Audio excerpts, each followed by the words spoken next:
ನಮಸ್ಕಾರ ಸ್ನೇಹಿತರೆ ನಾವೇನು ವಿಡಿಯೋ ಸರಣಿ ಮಾಡ್ತಾ ಇದೀವಿ ಫಾರ್ ಲ್ಯಾಂಡ್ ಸರ್ವೇಯರ್ಸ್ಗೆ ಸಂಬಂಧಪಟ್ಟಂತೆ ಭೌತಶಾಸ್ತ್ರ ಫಿಸಿಕ್ಸ್ಗೆ ಇವತ್ತು 3ನೇ ಭಾಗ. ನೋಡಿ, ಫಿಸಿಕ್ಸ್ ಈ ಒಂದು ಸಿಲೆಬಸ್ ಏನಿದೆ, ನಾವು ಆಲ್ರೆಡಿ ಗ್ರಾವಿಟೇಷನ್ ಮುಗಿಸಿದೀವಿ, ಮ್ಯಾಗ್ನೆಟಿಸಮ್ ಮುಗಿಸಿದೀವಿ. ಇವತ್ತು ನಾನು ಮಾಡ್ತಾ ಇರ್ತಕ್ಕಂಥದ್ದು ಯಾವುದು ಅಂದ್ರೆ ಎಲೆಕ್ಟ್ರಾನಿಕ್ಸ್. ಆಮೇಲೆ ಎಲೆಕ್ಟ್ರಿಕಲ್ನ ತಗೋತೀನಿ. ಫಸ್ಟ್ ಎಲೆಕ್ಟ್ರಾನಿಕ್ಸ್ ಮುಗಿಸೋಣ. ಎಲೆಕ್ಟ್ರಾನಿಕ್ಸ್ ನೋಡಿ, ಅವನು ಕರೆಕ್ಟಾಗಿ ಸಿಲೆಬಸ್ ಇದೆ. ಎಲೆಕ್ಟ್ರಾನಿಕ್ ಕಮ್ಯುನಿಕೇಶನ್ ಅಂತ ಕೊಡಬೇಕಾಗಿತ್ತು, ಏನೋ ಸಿಂಪಲ್ ಆಗಿ ಕೊಟ್ಟಿದ್ದಾನೆ. ಇದ್ರ ಬಗ್ಗೆ ಡೆಫಿನಿಷನ್ಸ್ ಗಳು ಗೊತ್ತಾಗಬೇಕಾಗತ್ತೆ. ವಿಚ್ ಟೈಪ್ ಆಫ್ ಒಂದು ಎಲೆಕ್ಟ್ರೋಮ್ಯಾಗ್ನೆಟಿಕ್ ವೇವ್ಸ್ ಯೂಸ್ ಮಾಡ್ತಾರೆ ಇಲ್ಲಿ ಟ್ರಾನ್ಸ್ಮಿಷನ್ಸ್ಗೆ ಅನ್ನೋದು ಗೊತ್ತಾಗಬೇಕಾಗತ್ತೆ. ಒಂದಷ್ಟು ಬೇಸಿಕ್ ಟರ್ಮಿನಾಲಜಿಗಳು ಗೊತ್ತಿರಬೇಕಾಗತ್ತೆ ಎಲೆಕ್ಟ್ರಾನಿಕ್ಸ್ ಅಲ್ಲಿ. ಸೊ ಇದನ್ನ ಡಿಸ್ಕಸ್ ಮಾಡ್ತೀನಿ ನಾನು. ನೋಡಿ, ಇವೆಲ್ಲ ನಾವು ಮಾಡಿರ್ತಕ್ಕಂಥದ್ದು ಆಲ್ರೆಡಿ ಒಂದು ಪ್ಲೇ ಲಿಸ್ಟೇ ಮಾಡಿದೀವಿ. ಪ್ರೀವಿಯಸ್ ಮಾಡಿರ್ತಕ್ಕಂಥ ಜಿಯೋಗ್ರಫಿ ರಿಲೇಟೆಡ್ ಆಗಿರ್ಬೋದು, ಅಂದ್ರೆ ಭೌತಶಾಸ್ತ್ರ, ಫಿಸಿಕ್ಸ್ ರಿಲೇಟೆಡ್ ಆಗಿರ್ಬೋದು. ಸಪರೇಟ್ ಪ್ಲೇ ಲಿಸ್ಟ್ ಇದೆ, ಇದೇ ವಿಡಿಯೋದ ಕೆಳಗೆ ಡಿಸ್ಕ್ರಿಪ್ಷನ್ ಬಾಕ್ಸ್ ಅಲ್ಲಿ ಇದೆ, ನೋಡ್ಕೊಳ್ಳಿ. ಅಲ್ಲಿಂದ ನೀವು ಪ್ರೀವಿಯಸ್ ಮಾಡಿರೋ ವಿಡಿಯೋಗಳನ್ನ ನೋಡ್ಕೋಬಹುದು. ಹಾಗೆ ನಮ್ಮ ಟೆಲಿಗ್ರಾಮ್, ಇನ್ಸ್ಟಾಗ್ರಾಮ್ ಫಾಲೋ ಮಾಡಲ್ಲ ಮಾಡ್ಕೊಳ್ಳಿ ಸ್ನೇಹಿತರೆ. ಅದರ ಲಿಂಕ್ ಕೂಡ ಇದೇ ವಿಡಿಯೋದ ಕೆಳಗೆ ಡಿಸ್ಕ್ರಿಪ್ಷನ್ ಬಾಕ್ಸ್ ಅಲ್ಲಿ ಇದೆ.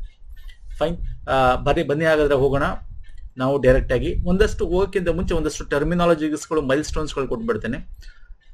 ಫಸ್ಟು ಈ ವೈರ್ಲೆಸ್ ಕಮ್ಯುನಿಕೇಶನ್ಗೆ ಸಂಬಂಧಪಟ್ಟಂತೆ, ಈ ರೇಡಿಯೋ ಬ್ರಾಡ್ಕಾಸ್ಟಿಂಗ್ಗೆ ಸಂಬಂಧಪಟ್ಟಂತೆ ಏನೇನು ಆಯಿತು, ಎಲ್ಲೆಲ್ಲಿ ಏನೇನು ಆಯಿತು ಅಂತ. Early experiment by Alexander S Popov of Russia and Marconi of England, Jagadish Chandra Bose in India. ಈ ಟೈಮಲ್ಲಿ ಎಕ್ಸ್ಪೆರಿಮೆಂಟ್ ಮಾಡಿದ್ದು. ರೇಡಿಯೋ ಅಮೆಚೂರ್ ಪಿಕಪ್ ಇನ್ 1912 ಯಾವಾಗ ಏನೇನಾಯಿತು ಅಂತ ನೋಡ್ಕೊಳ್ಳಿ. ಆಲ್ ಇಂಡಿಯಾ ನೋಡಿ, ಇವದ್ರಲ್ಲಿ ನಿಮ್ಗೆ ಕೇಳೋದು ಇಂಥ ಕ್ವಶನ್ಸ್ಗಳೇ, ಸ್ಟ್ಯಾಟಿಕ್ ಕ್ವಶನ್ಸ್ಗಳೇ ಬರೋದು ನಿಮ್ಗೆ ಎಕ್ಸಾಮಲ್ಲಿ. ಇಂಡಿಯನ್ ಬ್ರಾಡ್ಕಾಸ್ಟ್ ಕಂಪನಿ ಸ್ಟಾರ್ಟ್ ಆಗಿದ್ದು ಬಾಂಬೆಲಿ. ಆಲ್ ಇಂಡಿಯಾ ರೇಡಿಯೋ ಸ್ಟಾರ್ಟ್ ಆಗಿದ್ದು 1934ರಲ್ಲಿ. ಟ್ರಾನ್ಸಿಸ್ಟರ್ ರೇಡಿಯೋ ಸೆಟ್ 1960ರಲ್ಲಿ ಅದು ಎಕ್ಸ್ಪಾನ್ಷನ್ಸ್ ಆಗುತ್ತೆ. Okay, digital audio broadcast start ಆಗಿದೆ. FM ರೇಡಿಯೋಸ್ ಎಕ್ಸ್ಪಾನ್ಷನ್ ಸ್ಟಾರ್ಟ್ ಆಗಿದೆ 1990ರಲ್ಲಿ. ಅದಕ್ಕೆ ಮುಂದೆ AM ಇತ್ತು, ಆಂಪ್ಲಿಟ್ಯೂಡ್ ಮಾಡ್ಯುಲೇಷನ್ ಅಂತ ಕರಿತೀವಿ. ಓಕೆ, DTH ಸರ್ವಿಸ್ ಸ್ಟಾರ್ಟ್ ಆಗಿದೆ ಯಾವಾಗ? ಪ್ರಸಾರ್ ಭಾರತಿ ಲಾಂಚ್ 2004. ಸೊ ಇವೆಲ್ಲ ನಿಮಗೆ ಕೇಳ್ತಾನೆ. ಹಾಗೆ ಟಿವಿದು ಬಗ್ಗೆ, ಟೆಲಿವಿಷನ್ಸ್ ಬಗ್ಗೆ ಒಂದಷ್ಟು ಮೈಲ್ ಸ್ಟೋನ್ಗಳು. ಮೊದಲು ಟಿವಿ ಯಾರು 1925 ಅಥವಾ 27 ಅಂತ ಒಂದೊಂದ್ ಕಡೆ ಇರುತ್ತೆ. ಸೊ JL ಬಯರ್ಡ್ ಅಂತಕ್ಕಂಥ ಅಥವಾ ಬೇರ್ಡ್ ಅಂತಕ್ಕಂಥ UK ಅವನು ಫಸ್ಟ್ ಟೆಲಿವಿಷನ್, ಮೆಕ್ಯಾನಿಕಲ್ ಟೆಲಿವಿಷನ್ ಕಂಡುಹಿಡಿತಾನೆ. ಹಾಗೆ ವರ್ಲ್ಡ್ ಅಲ್ಲಿ ಎಲ್ಲೆಲ್ಲಿ ಟೆಲಿವಿಷನ್ಸ್ ಆಯಿತು ಅಂತ. ಇನ್ ಇಂಡಿಯಾಗೆ ಬರೋದಾದ್ರೆ ಡೆಲ್ಲಿಲಿ ಸ್ಟಾರ್ಟ್ ಆಗುತ್ತೆ 1959ರಲ್ಲಿ experiment of TV. Regular TV 1965ರಲ್ಲಿ ಸ್ಟಾರ್ಟ್ ಆಗುತ್ತೆ. ಸ್ಯಾಟಲೈಟ್ ಟೆಲಿವಿಷನ್ ಎಕ್ಸ್ಪೆರಿಮೆಂಟ್ ಅಂತ ಸೈಟ್ ಅಂತ ಹೇಳಿ 1975-76ರಲ್ಲಿ ಸ್ಟಾರ್ಟ್ ಆಗುತ್ತೆ. ಹಾಗೆ Gyan Darshan, India's first educational TV channel 2000ರಲ್ಲಿ ಸ್ಟಾರ್ಟ್ ಆಗುತ್ತೆ. ಅದಕ್ಕಿಂತ ಮುಂಚೆ ನಮ್ಮ DD ಟೆಲಿವಿಷನ್ಸ್ ಇತ್ತು. 2003ರಲ್ಲಿ ಏಕಲವ್ಯ ಟೆಕ್ನಾಲಜಿ ಚಾನಲ್ಸ್ಗಳು ಸ್ಟಾರ್ಟ್ ಆಗ್ತವೆ. ಹಿಂಗೆ ಒಂದಷ್ಟು ಮೈಲ್ ಸ್ಟೋನ್ಗಳು ಕೊಟ್ಟಿದ್ದೀನಿ ಇಲ್ಲಿ. ಈಗ ನಾನು ಎಲೆಕ್ಟ್ರಾನಿಕ್ಸ್ ಬಂದ್ಬಿಡ್ತೀನಿ. ಎಲೆಕ್ಟ್ರಾನಿಕ್ಸ್ ಅಂತ ಒಂದಷ್ಟು ಬೇಸಿಕ್, ಅಲ್ಲಿ ಒಂದೊಂದ್ಸಲ ಏನಾಗುತ್ತೆ ನಿಮ್ಗೆ ಗೊತ್ತಿದೆ, ಇಲ್ಲಿ ಕೊಟ್ಟಿರೋದು ಒಂದು ಕೇಳೋದು ಒಂದಾಗುತ್ತೆ, ಹಂಗಾಗಬಾರ್ದು. ಸೊ ಪ್ರೀವಿಯಸ್ ಇಯರ್ಸ್ ಕ್ವಶನ್ಸ್ಗಳಲ್ಲಿ ಮತ್ತೆ ಈ ಒಂದು ಎಲೆಕ್ಟ್ರಾನಿಕ್ಸ್ ಅಲ್ಲಿ ಮುಖ್ಯವಾದ ಪಾಯಿಂಟ್ಸ್ಗಳು ಏನೇನು ಎಕ್ಸಾಮ್ ಅಲ್ಲಿ ಬರುತ್ತೆ, ಬಂದಿದ್ವು, ಬರಬಹುದು ಅಂತೇಳಿ ಅಂತದನ್ನ ಇಲ್ಲಿ ಕವರ್ ಮಾಡ್ತೇನೆ ಸ್ನೇಹಿತರೆ. ಸೊ ಇದು ಎಕ್ಸ್ಟ್ರಾ ಪಾಯಿಂಟ್ಸ್ ಅಂತ ಅನ್ಸ್ಬೋದು, ಬಟ್ ಇದೆಲ್ಲ ಕ್ವಶನ್ಸ್ ಅಲ್ಲಿ ಬರ್ತವೆ, ಕೇಳಿದಾನೆ ಪ್ರೀವಿಯಸ್ ಅಲ್ಲಿ, ಬೇರೆ ಬೇರೆ ಕಡೆಗಳು ಕೇಳಿದ್ದಾನೆ. ಈಗ ನಮ್ಗೆ ಎಲೆಕ್ಟ್ರಿಕಲ್ ಕರೆಂಟ್ ಹೋಗುತ್ತೆ ಅಂದ್ರೆ ಅರ್ಥ, ನಿಮ್ಗೆ ಹೇಳಿದ ಎಲೆಕ್ಟ್ರಾನಿಕ್ಸ್ ಹರಿತಾ ಇದೆ ಅಂತ ಅರ್ಥ.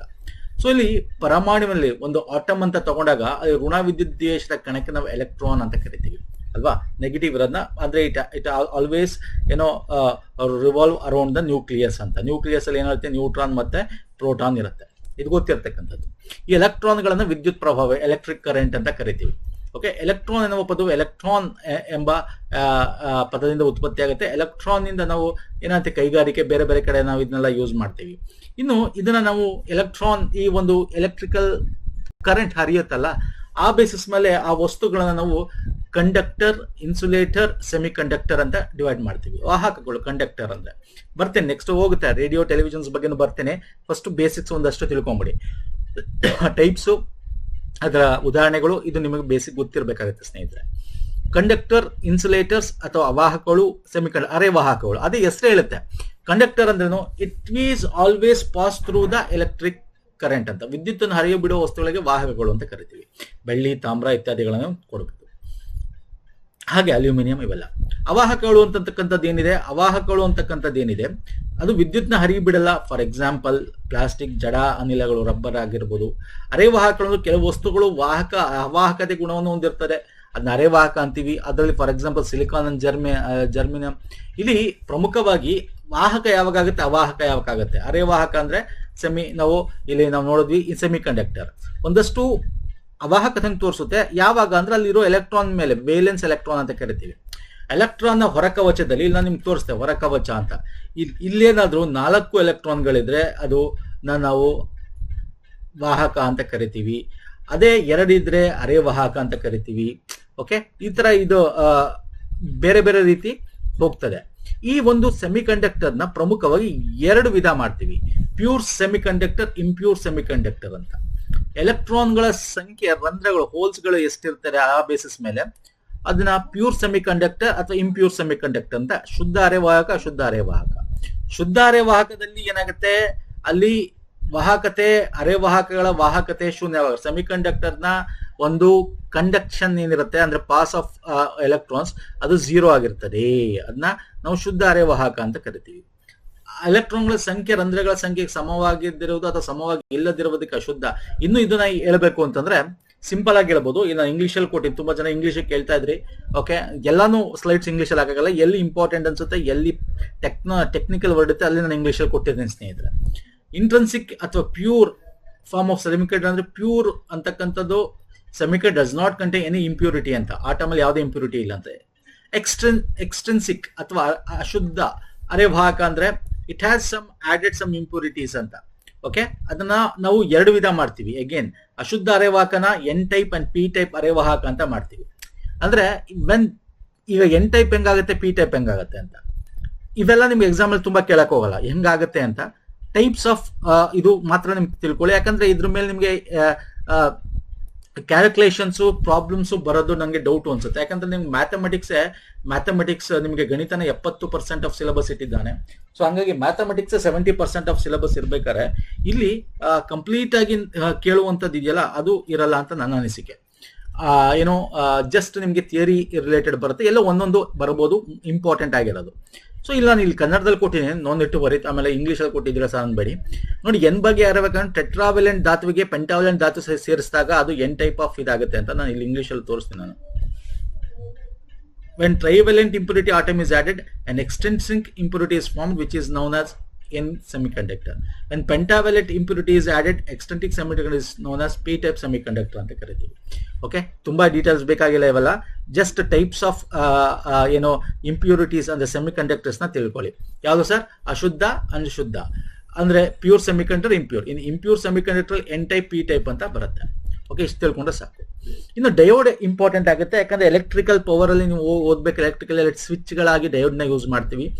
ಇದನ್ನ ಯೂನಿ ಡೈರೆಕ್ಷನಲ್ ಅಂತ ಕರಿತೀವಿ. So very important. ಇಲ್ಲಿ ಕನ್ನಡ ಇಂಗ್ಲಿಷ್ ಎರಡೂ ಇದೆ. ಅಂದ್ರೆ diode is electronic device it allows current flow easily in circuit. Current flow ಆಗಕ್ಕೆ ಬಿಡ್ತಕ್ಕಂಥದ್ದು. The most form of diode is P N junction diode ಅಂತೀವಿ. ಅಂದ್ರೆ 2 ಜಂಕ್ಷನ್ಸ್ ಇರುತ್ತೆ, P type and N type ಅಂತ. ಪಿ ಟೈಪ್ ನ ನಾವು anode ಅಂತ ಕರಿತೀವಿ, ಪಾಸಿಟಿವ್. ಎನ್ ಟೈಪ್ ನ ನಾವು ಕ್ಯಾಥೋಡ್ ಅಂತ ಕರಿತೀವಿ. ಓಕೆ, ನೆಗೆಟಿವ್ ಅಂತ ಕರಿತೀವಿ. P type semiconductor, N type semiconductor ಒಟ್ಟುಗೂಡಿಸಿ ನಾವು ಡಯೋಡ್ ಅಂತ ಹೇಳೋದು. ಇದೆರಡು ಸೆಮಿಕಂಡಕ್ಟರ್ಗಳು ಒಟ್ಟುಗೂಡಿಸಿ ಪಿ ಎನ್ ಸೇರಿದ್ರೆ ನಾವು ಡಯೋಡ್ ಆಗುತ್ತೆ. ಇದು ಡಯೋಡ್ ಸಿಂಬಲ್. ಡಯೋಡ್ ಅರ್ಥ ಆಗ್ತಿಲ್ಲ? ಡಯೋಡ್ ಏನಪ್ಪಾ ಇದು ಅಂದ್ರೆ ಪಿ ಟೈಪ್ ಸೆಮಿಕಂಡಕ್ಟರ್, ಇಲ್ಲಿ ನೋಡೋದಲ್ಲ ಪಿ ಟೈಪ್ ಎನ್ ಟೈಪ್ ಅಂತ. ಈ ಎರಡನ್ನು ಸೇರಿಸಿದಾಗ ಅದಾಗ್ತಕ್ಕಂಥದ್ದು. P type always it is connected to anode and N type is always connected to cathode ಅಂತ. ಇಲ್ಲಿ ನಾನು ತೋರಿಸ್ತೇನೆ ನಿಮಗೆ. ಇಲ್ಲಿ ನೋಡಿ, ಡಯೋಡ್ ಕೇವಲ ಒಂದು ದಿಕ್ಕಿನಲ್ಲಿ ವಿದ್ಯುತ್ ಪ್ರವಾಹ ಹಾದು ಹೋಗುವಂತೆ ಮಾಡುತ್ತೆ. ಯೂನಿ ಡೈರೆಕ್ಷನ್ ಅದು ಗೊತ್ತಿರಬೇಕು. ಆದ್ದರಿಂದ ಏಕಮುಖ ಯೂನಿ ಡೈರೆಕ್ಷನ್ ಅಂತ ಕರಿತೀವಿ. ಪಿ ಬದಿಯನ್ನು ಆನೋಡ್ಗೆ ಕನೆಕ್ಟ್ ಮಾಡಿರ್ತೀವಿ ಅಂದ್ರೆ ಪಾಸಿಟಿವ್ಗೆ. ಎನ್ ಬದಿ ನೋಡಿ, ಈಗ ಇದೊಂದು ಸರ್ಕ್ಯೂಟ್ ಅಂತ ಹೇಳಿ. ರೆಸಿಸ್ಟರ್ ಅಂದ್ರೆ ಒಂದು ಬಲ್ಬ್ ಅಂತ ಅನ್ಕೊಳ್ಳಿ. ಒಂದು ಬಲ್ಬ್ ಇದೆ, ಇದು ಸ್ವಿಚ್ ಅಂತ ಅನ್ಕೊಳ್ಳಿ. It is act like a switch. Diode uni direction ಅಲ್ಲಿ ಇದು. ಓಕೆ, ಇಲ್ಲಿ ಈಗ ನೋಡಿ, ಪಿ ನ ನಾವು ಯಾವಾಗ ಪಾಸಿಟಿವ್ ಕನೆಕ್ಟ್ ಮಾಡಿರ್ತೀವಲ್ಲ ಅವಾಗ ಸ್ನೇಹಿತರೆ it will act as L. ನೋಡಿ, ಡಯೋಡ್ ಅನ್ನು ಫಾರ್ವರ್ಡ್ ಬಯಾಸ್ ಅಂತ ಕರೆಯಲಾಗುತ್ತದೆ. ಯಾವಾಗ ಕರಿತೀವಿ ಅಂದ್ರೆ ಬ್ಯಾಟರಿಯ ಧನಾತ್ಮಕ ತುದಿಯನ್ನು ಆನೋಡ್ಗೆ ಸಂಪರ್ಕಿಸಿದಾಗ, ಇದು ಪಿ ನ ಆನೋಡ್ಗೆ ಸಂಪರ್ಕಿಸಿದಾಗ ಅದೇನಾಗುತ್ತೆ, ನಾವು ಫಾರ್ವರ್ಡ್ ಬಯಾಸ್ ಅಂತ ಕರಿತೀವಿ. ಅಂದ್ರೆ ಸ್ವಿಚ್ ಆನ್ ಆಗಿದೆ ಅಂತ ಅರ್ಥ. ಅದೇ ಸ್ವಿಚ್ ಪಿ ಗೆ ನೆಗೆಟಿವ್ ಇದ್ದು ಎನ್ ಗೆ ಪಾಸಿಟಿವ್ ಇದ್ರೆ ಸ್ವಿಚ್ ಆಫ್ ಅಂತ ಅರ್ಥ. ಆಫ್ ಅಂತ ಅರ್ಥ, ಇದು ಆನ್ ಆಗಿದೆ ಅಂತ ಅರ್ಥ. ಸ್ವಿಚ್ ಅಂತ ಕೂಡ ಕರಿತೀವಿ. ಹಾಗಾಗಿ ಫಾರ್ವರ್ಡ್ ಬಯಾಸ್ ಸ್ಥಿತಿಯಲ್ಲಿ ಇರ್ತಕ್ಕಂಥ ಡಯೋಡ್ ನಾವು ಆನ್ ಆಗಿದೆ ಅಂತ ಕೂಡ ಹೇಳಲಾಗುತ್ತೆ. ಓಕೆ, ಇದು ಗೊತ್ತಿರಬೇಕು. Simple fund. ನಾನು ತುಂಬಾ ಡಿಫಿಕಲ್ಟಿ ಮಾಡ್ತಾ ಇಲ್ಲ. ಓಕೆ, ಯಾಕೆ ಇವೆಲ್ಲ ಆನ್ ಸ್ವಿಚ್ ಎಲ್ಲ ನಿಮ್ಗೆ ಎಲೆಕ್ಟ್ರಿಕಲ್ ಕರೆಂಟ್ ಬೇಕಾಗುತ್ತೆ. ಅದಕ್ಕೆ ಬೇಸಿಕ್ ಇಂಪಾರ್ಟೆಂಟ್ ಹೇಳ್ತೀನಿ. ಟ್ರಾನ್ಸಿಸ್ಟರ್, ನಿಮ್ಗೆ ರೇಡಿಯೋನ ಟ್ರಾನ್ಸಿಸ್ಟರ್ ಅಂತ ಕರಿತೀವಿ ಅಲ್ವಾ. ಡಯೋಡ್ ನ ಏನಕ್ಕೆ ನಾನು ಹೇಳಿದೆ ಅಂದ್ರೆ ಡಯೋಡ್ ನ ರೆಕ್ಟಿಫೈರ್ ಅಂತ ಕೂಡ ಕರಿತೀವಿ. What is rectifier? It will it will AC to DC ಮಾಡಿದ್ರೆ ರೆಕ್ಟಿಫೈರ್ ಅಂತೀವಿ, AC to DC. ಯಾಕೆ ಈಗ ನಾನು ನಿಮ್ಗೆ ಅದನ್ನೇ ಹೇಳಿದ್ದು, ಡಯೋಡ್ನ ನಾವು ಯಾಕೆ ರೆಕ್ಟಿಫೈರ್ ಅಂತೀವಿ, ಇಟ್ ಈಸ್ ಎ ಯೂನಿ ಡೈರೆಕ್ಷನಲ್, ಅದನ್ನೇ ತಾನೇ ಹೇಳಿದ್ದು, ಏಕಮುಖ ಒಂದೇ ದಿಕ್ಕಿನಲ್ಲಿ ವಿದ್ಯುತ್. ಹಾಗಾಗಿ ಆಲ್ಟರ್ನೇಟಿವ್ ಕರೆಂಟ್ ನ AC ಅಂದ್ರೇನು ಆಲ್ಟರ್ನೇಟಿವ್ ಕರೆಂಟ್, DC ಅಂದ್ರೇನು ಡೈರೆಕ್ಟ್ ಕರೆಂಟ್ ಅಲ್ವಾ ಸರ್, ಅದಕ್ಕೆ ಗೊತ್ತಾಯ್ತಲ್ಲ. Fine sir. ಇನ್ ಟ್ರಾನ್ಸಿಸ್ಟರ್ ಬಗ್ಗೆ ಮಾತಾಡಿದ್ರೆ, ಟ್ರಾನ್ಸಿಸ್ಟರ್ ಅಂತಕ್ಕಂಥದ್ದು ಟ್ರಾನ್ಸಿಸ್ಟರ್ ಅಂತ ಆಗಿರ್ತಕ್ಕಂಥದ್ದು 3 ತುದಿಗಳನ್ನು ಹೊಂದಿರುತ್ತೆ, NPN ಅಂತ ಕರಿತೀವಿ. ಎಮಿಟರ್, ಬೇಸ್, ಕಲೆಕ್ಟರ್ ಅಂತ ಕರಿತೀವಿ ಸ್ನೇಹಿತರೆ. ಟ್ರಾನ್ಸಿಸ್ಟರ್ 1942ರಲ್ಲಿ ಬೆಲ್ ಟೆಲಿಫೋನ್ ಲ್ಯಾಬೊರೇಟರೀಸ್ ಅಮೆರಿಕದ 3 ಭೌತಶಾಸ್ತ್ರಜ್ಞರು ಸೃಷ್ಟನೆ ಮಾಡಿದ್ರು, ಅಂದ್ರೆ ಕಂಡುಹಿಡಿದಿದ್ದು. ಜಾನ್ ಬರ್ಡಿನ್, ವಾಲ್ವರ್ H ಬ್ಯಾಟಿನ್ ಮತ್ತೆ ವಿಲಿಯಂ G ಶಾಕಿ ಅಂತಕ್ಕಂಥವ್ರಿಗೆ ನೊಬೆಲ್ ಪ್ರಶಸ್ತಿ ಕೂಡ ಸಿಕ್ಕಿದೆ. ಇದರ ಟ್ರಾನ್ಸಿಸ್ಟರ್ ಅಲ್ಲಿ ಹೇಗೆ NPN ಟ್ರಾನ್ಸಿಸ್ಟರ್, PNP ಟ್ರಾನ್ಸಿಸ್ಟರ್ ಅಂತ ಬರುತ್ತೆ ಸರ್. ಇದು ಸಿಂಪಲ್ ಸರ್. ಈಗ ಫಾರ್ ಎಕ್ಸಾಂಪಲ್ ನಾವು NPN ಅಂತ ತಗೊಳ್ಳೋಣ ಅಂತ ಇಟ್ಕೊಳ್ಳಿ. ಈಗ ಒಂದು ಬೇಸ್ ಆಗಿ ಆಡ್ ಮಾಡ್ತೀವಿ, ಅಂದ್ರೆ ಇಲ್ಲಿ ಟ್ರಾನ್ಸಿಸ್ಟರ್ ಅಂದ್ರೆ ಇಟ್ ಈಸ್ ಎ 3 ಟರ್ಮಿನಲ್ ಇರ್ತಕ್ಕಂಥದ್ದು. I will show you. Transistor in active semiconductor that has a 2 PN junction, one second, PN junction which amplifies electric current and voltage. ಅಂದ್ರೆ ಇದನ್ನ ಆಂಪ್ಲಿಫೈ ಮಾಡಕ್ಕೆ use ಮಾಡ್ತೀವಿ ಅಲ್ವಾ sir. It has a 3 layer semiconductor. ಇನ್ನು symbol ಅಲ್ಲಿ ನೋಡೋದಾರೆ ನಾವು ಹಿಂಗೆ ಸಿಂಬಲ್ ಅಲ್ಲೂ ತೋರಿಸ್ತೀವಿ ಸ್ನೇಹಿತರೆ, ಹಿಂಗೆ ಸಿಂಬಲ್ ಅಲ್ಲೂ ನಾವು ಕೂಡ ಹಿಂಗೆ ತೋರಿಸ್ತೀವಿ. ಇಲ್ಲಿ ಎಮಿಟರ್, ಬೇಸ್ ಮತ್ತೆ ರಿಸೀವರ್ ಅಂತ ತೋರಿಸ್ತೀವಿ, ಈ ತರ ಸಿಂಬಲ್ ಅಲ್ಲೂ ತೋರಿಸ್ತೀವಿ. ಇಲ್ಲಿ ನಾನು ಇದು ಸಿಂಪಲ್ ಸರ್. ಹೆಂಗೆ ಅಂದ್ರೆ ಈಗ ಮೇಲ್ಗಡೆ ನಿಮಗೆ ಇದು ಯಾವ ತರ ಅಂತ ಹೇಳ್ತೀನಿ ನೋಡಿ. ಯಾವಾಗ ಬೇಕು ಅವಾಗ ನಿಮ್ಗೆ ಸಿಗ್ನಲ್ ಕೊಡ್ತಕ್ಕಂಥದ್ದು. ಈಗ ಮೇಲ್ಗಡೆ ಓವರ್ ಹೆಡ್ ಟ್ಯಾಂಕಲ್ಲಿ ನಿಮ್ಮ ಮನೇಲಿ ನೀರಿದೆ, ಓಕೆ, ನಿಮ್ ಕೆಳಗಡೆ ನಲ್ಲಿ ಇದೆ. ಮೇಲ್ಗಡೆ ಇರೋದು ಯಾವುದು ನೀರು, ಅದೇ ಎಮಿಟರ್ ಸಿಗ್ನಲ್ ಕಳಿಸೋದು. ಕೆಳಗಡೆ ನಲ್ಲಿ ಯಾವುದು, ಅದು ಬೇಸು. ಯಾವಾಗ ಬೇಕು ಅವಾಗ ನೀವು ಓಪನ್ ಮಾಡಿ ನೀರು ತುಂಬುತ್ತೆ. ನೀರು ತುಂಬೋದು ಯಾವುದು, ಕಲೆಕ್ಟರು. ಅರ್ಥ ಆಗ್ತಿದೆಯಲ್ಲ. ಎಮಿಟರ್, ಬೇಸ್, ಕಲೆಕ್ಟರ್ ಅಥವಾ ರಿಸೀವರ್ ಅಥವಾ ಇದನ್ನ ಕಲೆಕ್ಟರ್ ಅಂತ ಕೂಡ ಕರಿತೀವಿ. ಅರ್ಥ ಆಗ್ತಿದೆಯಲ್ಲ. So very important. Junction where emitter and base layer touch each other is known as emitter base ಅಂತೀವಿ.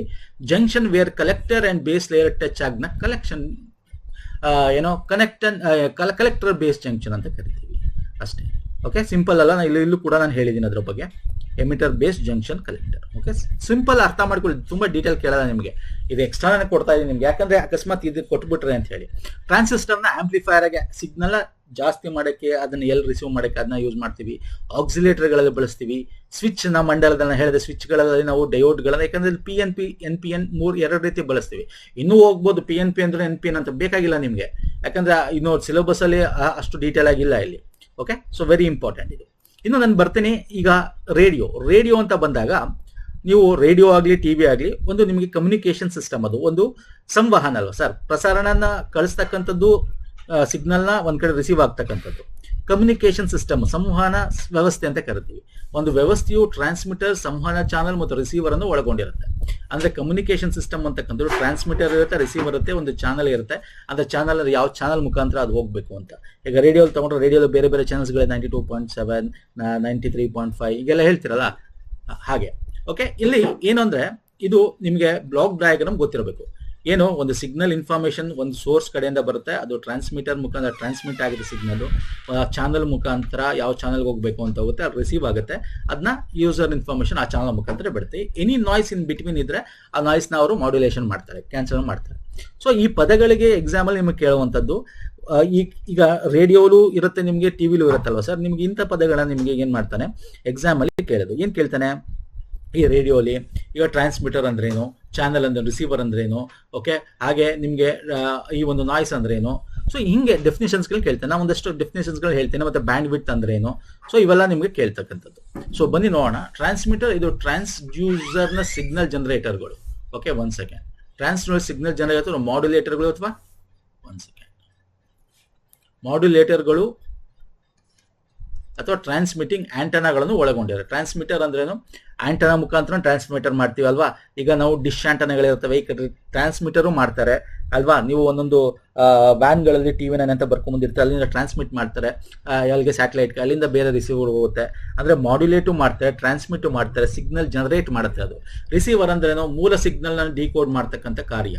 ಅಂದ್ರೆ ಅದು ಮಾಡ್ಯುಲೇಷನ್ ಡಿಮಾಡ್ಯುಲೇಷನ್ ನಾವು ಕಂಪ್ಯೂಟರ್ ಅಲ್ಲಿ ಓದಿದೀವಿ. ದಯವಿಟ್ಟು ನಾನು ಇದು ಕಂಪ್ಯೂಟರ್ ನೋಡಿಲ್ಲ ನೋಡಿ, ಕಮ್ಯುನಿಕೇಶನ್ ಅಲ್ಲಿ ಮಾಡ್ಯುಲೇಟರ್ ಅಂಡ್ ಡಿಮಾಡ್ಯುಲೇಟರ್ ಅಂತ ನಾವು ಓದಿದೀವಿ ಅಲ್ವಾ. ಮಾಡ್ಯುಲೇಟರ್ ಮಾಡುತ್ತೆ, ಮಾಡ್ಯುಲೇಟರ್ ಡಿಮ್ಯಾಕ್ಸ್ ಅಂತೆಲ್ಲ ಓದಿದೀವಿ ನಾವು. ಓಕೆ, ಸೊ ಕಂಪ್ಯೂಟರ್ ನಾವು ಇದನ್ನ ಪ್ರಶ್ನೋತ್ತರ ಸೀರೀಸಲ್ಲೂ ಕೂಡ ಹೇಳಿದ್ದೀನಿ ನಿಮಗೆ. ಟ್ರಾನ್ಸ್ಮಿಷನ್ ಮಾಡ್ಯುಲೇಷನ್ ಸಿಗ್ನಲ್ಗಳನ್ನ analogue to digital, digital analogue ಮಾಡ್ಕೊಳ್ಳೋದು ತಗೊಳ್ತಕ್ಕಂಥದ್ದು. ಓಕೆ, ಇದು ಗೊತ್ತಿರಲಿ. ರಿಸೀವರ್ ಆಯಿತು. ಕಮ್ಯುನಿಕೇಶನ್ ಚಾನಲ್ ಅಂದರೆ, ಕಮ್ಯುನಿಕೇಶನ್ ಚಾನಲ್ ಅಂದ್ರೇನು, ಇಲ್ಲಿ ಗೈಡೆಡ್ ಅನ್ಗೈಡೆಡ್ ಅಂತ ಬರುತ್ತೆ ಸ್ನೇಹಿತರೆ. ಗೈಡೆಡ್ ಅನ್ಗೈಡೆಡ್ ಅಂತಂದ್ರೆ ಏನು? ಗೈಡೆಡ್ ಅಂತಕ್ಕಂಥದ್ದು ಈಗ for example point to point, ಅಂದ್ರೆ ಉದಾಹರಣೆ ನೀವು ಟೆಲಿಫೋನಿಕ್ ಹೇಳ್ಬೋದು. ಒಬ್ರು ಡೈರೆಕ್ಟ್ ಆಗಿ ಎಲ್ಲಿಗೆ ಅಂತ ಕಳಿಸ್ತಕ್ಕಂಥದ್ದು. ಅನ್ಗೈಡೆಡ್ ಅಂದ್ರೆ ಇಟ್ಸ್ ಸಿಂಪ್ಲಿ ಪಾಸಿಂಗ್. ಓಕೆ, ಈಗ ಅದು ಒಬ್ರಿಗೆ ಅಂತಲ್ಲ, ಯಾರು ಆ ಸಿಗ್ನಲ್ಸ್ ನ ರಿಸೀವ್ ಮಾಡಬೇಕು ಅಂತ ಹೇಳಿ ಅವರು ರಿಸೀವರ್ನ ಇಟ್ಕೊಂಡಿರ್ತಾರೆ, ಎಲ್ಲರಿಗೂ ಹೋಗ್ತಕ್ಕಂಥದ್ದು, ಒಬ್ಬರಿಗೆ ಅಂತಲ್ಲ. ಅರ್ಥ ಆಗ್ತಿದಿಲ್ಲ? ಈಗ ಫಾರ್ ಎಕ್ಸಾಂಪಲ್ ಡೈರೆಕ್ಟ್ DTH ನಾವು ನೋಡ್ಬೋದು, ಒಬ್ಬರಿಗೆ ಹೋಗುತ್ತೆ, ಅದು ಡಿಜಿಟಲ್ ಎಲ್ಲರಿಗೂ ಹೋಗುತ್ತೆ, ಅದು ಅನ್ಗೈಡೆಡ್ ಅಂತ ಕರಿತೀವಿ. ಓಕೆ, ಫಿಸಿಕಲ್ ಟ್ರಾನ್ಸ್ಮಿಷನ್ ರಿಸೀವರ್ ಆಗೋ ಒಂದು ಕಮ್ಯುನಿಕೇಶನ್ ಚಾನಲ್ ಈ ರೀತಿ ನಾವು ಕರಿತೀವಿ. ಇನ್ನು ಬ್ಯಾಂಡ್ ವಿಡ್ತ್ ಅಂದ್ರೇನು? The range of frequency use to pass. ಈಗ ಎಲ್ಲ ಚಾನಲ್ಗಳು ಒಂದೊಂದು ಬ್ಯಾಂಡ್ ವಿಡ್ತ್ ಅಲ್ಲಿ ಇರ್ತವೆ, ಒಂದೊಂದು ಫ್ರೀಕ್ವೆನ್ಸಿಗಳು ಇರ್ತವೆ. ಅಂದ್ರೆ ಯಾವ ಒಂದು ಫ್ರೀಕ್ವೆನ್ಸಿಲಿ ನಾವು ಪಾಸ್ ಮಾಡ್ತೀವಿ ಚಾನಲ್ಗೆ, ಅದನ್ನ ಬ್ಯಾಂಡ್ ವಿಡ್ತ್ ಅಂತ ಕರಿತೀವಿ. Number of channels is equal to bandwidth of the channel by bandwidth needed per channel. ಅಂದ್ರೆ ಈಗ ಒಂದೊಂದು ಫ್ರೀಕ್ವೆನ್ಸಿ, ಈಗ ನಿಮ್ಗೆ ಸನ್ ನೆಟ್ವರ್ಕೇ ಬೇರೆ ಇರುತ್ತೆ, ಸ್ಟಾರ್ ನೆಟ್ವರ್ಕೇ ಬೇರೆ ಇರುತ್ತೆ, ಕಲರ್ಸೇ ಬೇರೆ ನೆಟ್ವರ್ಕ್ ಇರುತ್ತೆ, ಅದ್ರದ್ದು ಬ್ಯಾಂಡ್ ವಿಡ್ತ್ ಫ್ರೀಕ್ವೆನ್ಸಿ ಬೇರೆ, ಈ ತರ. ಓಕೆ, ಎಕ್ಸಾಂಪಲ್ ಹೇಳ್ತಾ ಇರೋದು ನಾನು. ಈಗ 92.5 ಬೇರೆ ಬ್ಯಾಂಡ್ ವಿಡ್ತ್ ಫ್ರೀಕ್ವೆನ್ಸಿ ಇರುತ್ತೆ ಅಲ್ವಾ ಸರ್? ಹಾಗೆ ಸಿಗ್ನಲ್ ಅಂದ್ರೆ ನಾವು ವಿದ್ಯುತ್ ರೂಪದಲ್ಲಿ ಪರಿವರ್ತನೆಗೊಂಡು ಪ್ರಸಾರಣಕ್ಕೆ, ಅಂದ್ರೆ ಎಲ್ಲಿ ನಾವು ಟ್ರಾನ್ಸ್ಫಾರ್ಮ್ ಮಾಡ್ತೀವಿ ಅದನ್ನ ನಾವು ಸಿಗ್ನಲ್ ಅಂತ ಕರಿತೀವಿ. ಅಂದ್ರೆ ಈ ಸಿಗ್ನಲ್ ಅಲ್ಲಿ ಅನಲಾಗ್ ಮತ್ತೆ ಡಿಜಿಟಲ್ ಕೂಡ ಆಗಿರಬಹುದು. ಅದು ಅನಲಾಗ್ ಅಂತಕ್ಕಂಥದ್ದೇನೋ ವೋಲ್ಟೇಜ್ ಮತ್ತೆ ಕರೆಂಟ್ ರೂಪದ ಒಂದು ಡಿಫ್ರೆನ್ಸ್ ಗಳಲ್ಲಿ ಅದು ಹೋಗ್ತಾ ಇರುತ್ತೆ ಅನಲಾಗ್ ಸಿಗ್ನಲ್.